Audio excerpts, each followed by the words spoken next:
200 watchers did not fall because they desired human women.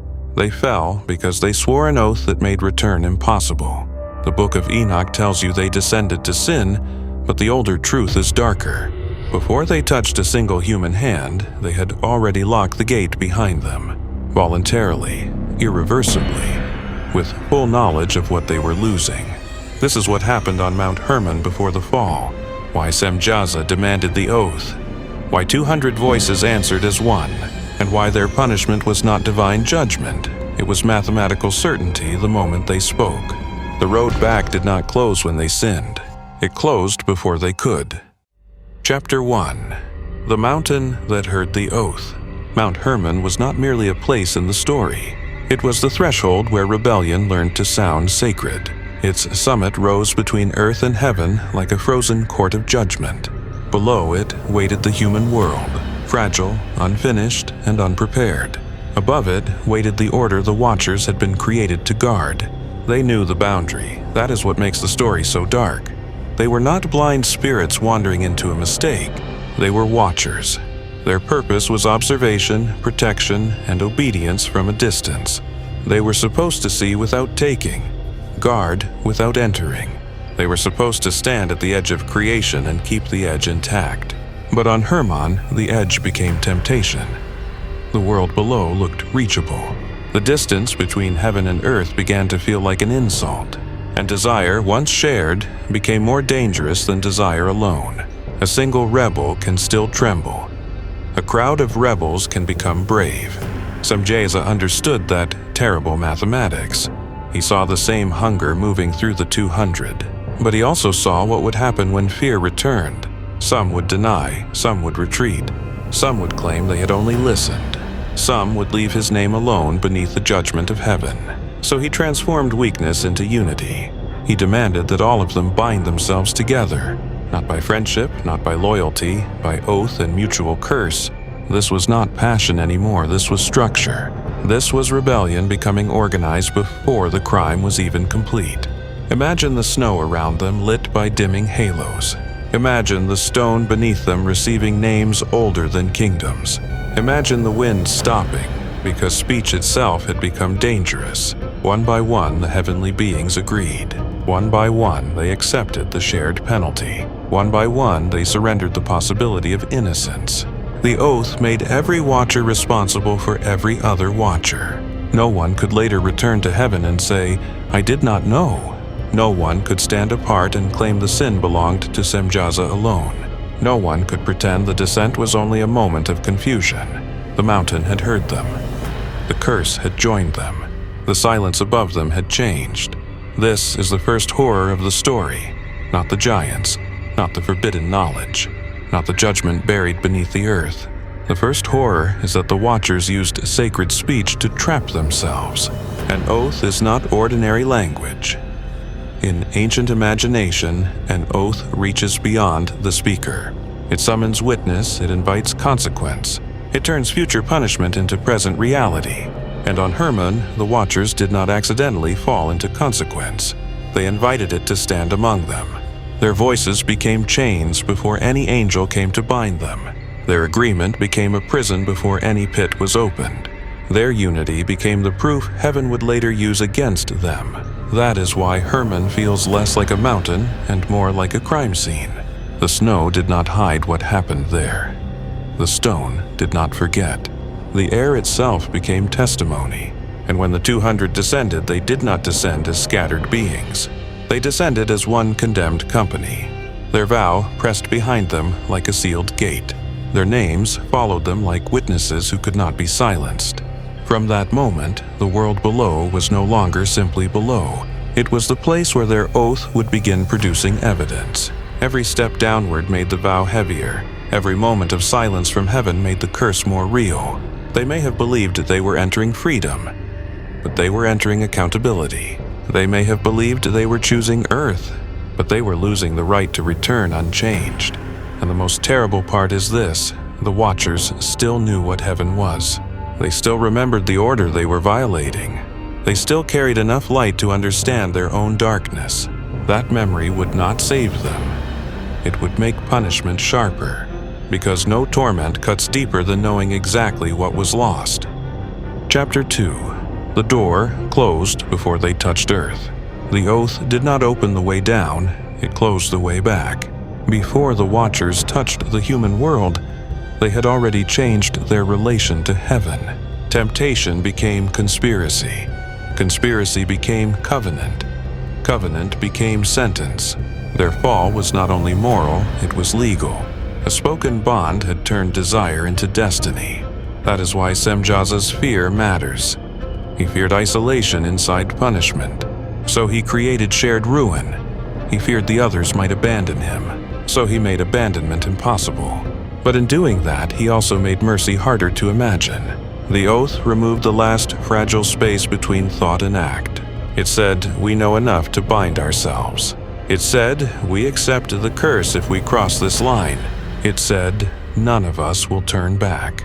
And once heaven heard that, the descent became more than disobedience. It became testimony against the rebels themselves. Every Watcher who later regretted the fall would still be answered by Hermon. Every plea for peace would still meet the mountain's memory.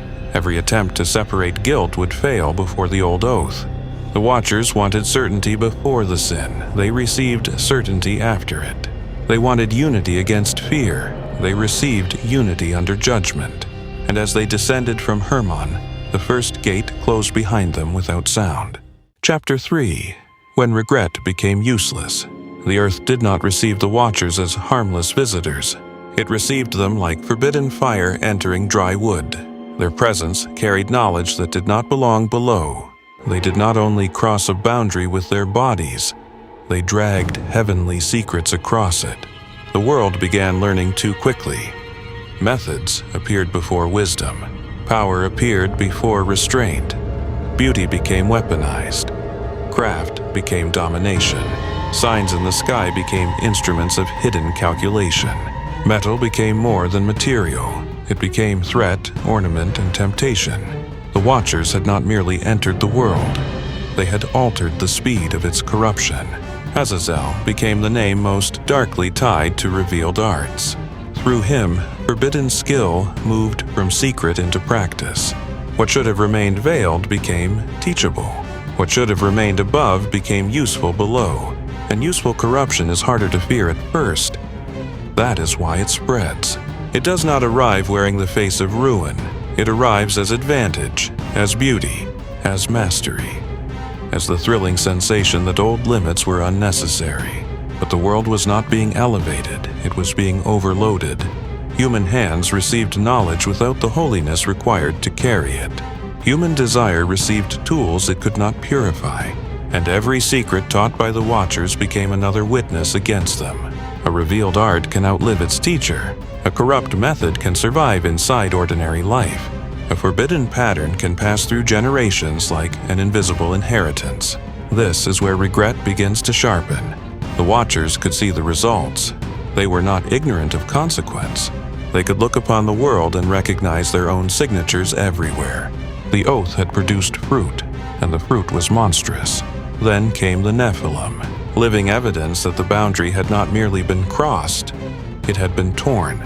The Nephilim were not just mighty figures in a dark legend. They were proof that heaven's order had been forced into a form it never permitted. Every impossible shadow accused the Watchers. Every vast movement across the earth pointed back to Hermon. Every rumor of violence and devouring made the oath visible. The sin now had weight, it had footsteps, it had hunger, it had a future. This is when the Watchers began to understand what they had done. Not fully at first, ruin often reveals itself in stages. First comes the thrill of transgression. Then comes the pleasure of forbidden power. Then comes the sight of what that power becomes when it multiplies. Only then does the soul begin to look backward. Only then does the rebel remember the gate. The Watchers remembered. They remembered height, order, command, distance, and what it meant to watch without taking. That memory became a punishment before the chains arrived. Because regret does not erase consequence, it only illuminates it. They could not unteach the arts. They could not gather every secret back into silence. They could not undo the Nephilim. They could not climb Hermon and unsay the oath. The words remained. The curse remained. The company remained bound, and heaven remained silent. That silence became more frightening than thunder. Thunder would have meant immediate judgment. Silence meant the case was already being prepared. Silence meant heaven was not confused. Silence meant the sentence was not delayed by weakness but by design. Chapter 4. Memory as Punishment. So, the Watchers did what fallen beings should not have needed to do. They sought help from a mortal scribe. Enoch became the intermediary for those who once belonged to the heights. The reversal is terrifying. The Watchers had looked down upon humanity from a position of sacred distance. Now they needed a human voice to carry their fear upward. They could no longer approach as servants. They could no longer speak as clean messengers. They could no longer stand before the throne as they had before. They needed Enoch. They needed writing. They needed a petition. They needed someone still able to move between accusation and answer. Imagine them gathered in dread, not triumph. No longer a circle of oath-making power. A circle of beings who had discovered the cost of their own unity. The same company that once swore together now trembled together. The same voices that once bound themselves now could not free themselves. They asked for peace, they asked for mercy, they asked for some answer that might reopen the road. But their request carried a terrible weakness. They were asking heaven to undo what they had knowingly sealed. They were asking mercy to break an oath made under witness. They were asking the judge to treat their curse as if it had been only emotion. But Hermon still stood, and the mountain had not forgotten. Chapter 5. The Petition that returned as judgment. Enoch carried their petition upward. The Watchers waited beneath a sky that no longer felt like home. Every moment of silence became heavier. Every memory of heaven became sharper. Every shadow of the Nephilim made their plea more desperate. They had not become less guilty because they were afraid. They had only become more aware. And that awareness was its own torment. Then the answer came. Not peace, not cleansing, not return. The Watchers would not be forgiven in the way they desired. Their petition did not reopen heaven. It proved that the door was sealed.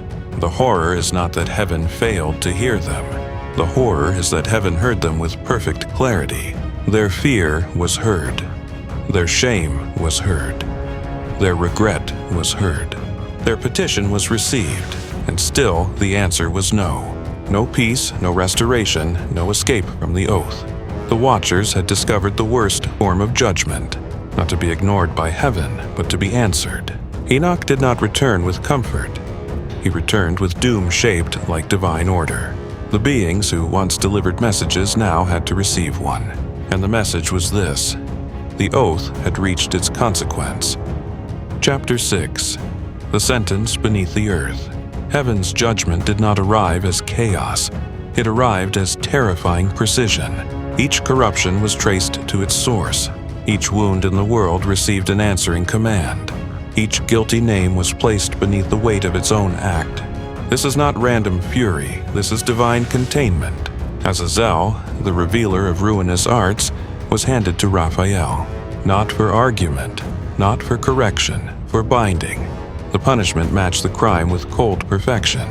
The one who revealed hidden things would be hidden. The one who opened forbidden sight would have his own sight covered. The one who taught corruption to spread would be sealed away from students. He was sent into darkness beneath rough stones. Light was removed from the teacher of dangerous illumination. The world he had poisoned would continue above him, but he would be buried under the evidence of what he had done. That is a more frightening fate than destruction. Destruction ends the witness. Containment preserves it. A buried being can still remember. A chained mind can still understand. A sealed rebel can still hear the echo of his own name through history. Then Michael was sent against Semjaza and his company. The leader, who feared solitary blame, would not receive solitary punishment.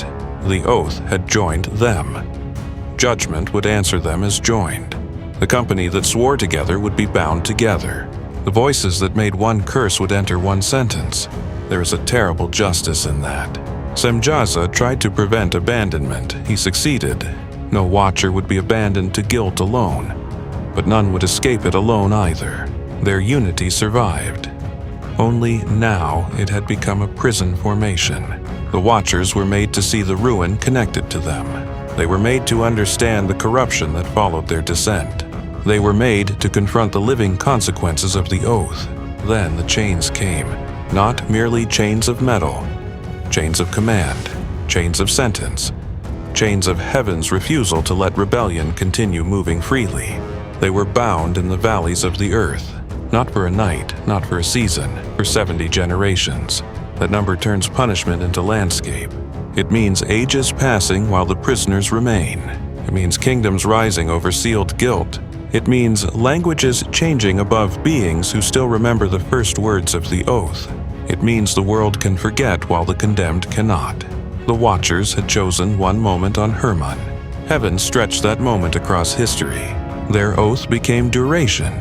Their regret became centuries. Their prison became the underside of the world. This is why their story still feels alive. Because the punishment was not described as simple annihilation, it was described as waiting. Waiting beneath earth. Waiting beneath judgment. Waiting until the appointed end. The Watchers were not allowed to complete their rebellion. They were not allowed to return. They were not allowed to disappear. They were contained. And containment creates a different kind of terror. It suggests something still exists behind the seal. It suggests the ancient world did not solve the horror, it only locked it away. The earth became more than a home for humanity. It became the lid over a sealed prison. Mountains became more than stone. Valleys became more than geography. Dark places became more than absence of light. Somewhere beneath the mythic imagination, the oath still had weight. 200 names remained tied to one decision. One mountain remained tied to one forbidden agreement. One sentence remained tied to one impossible descent. And above it all, heaven did not need to keep repeating itself. The answer had already been given. No peace. Chapter 7. The oath is still under the mountain. The most frightening part of the Watchers' fall is not that they desired the earth. It is that they made desire irreversible.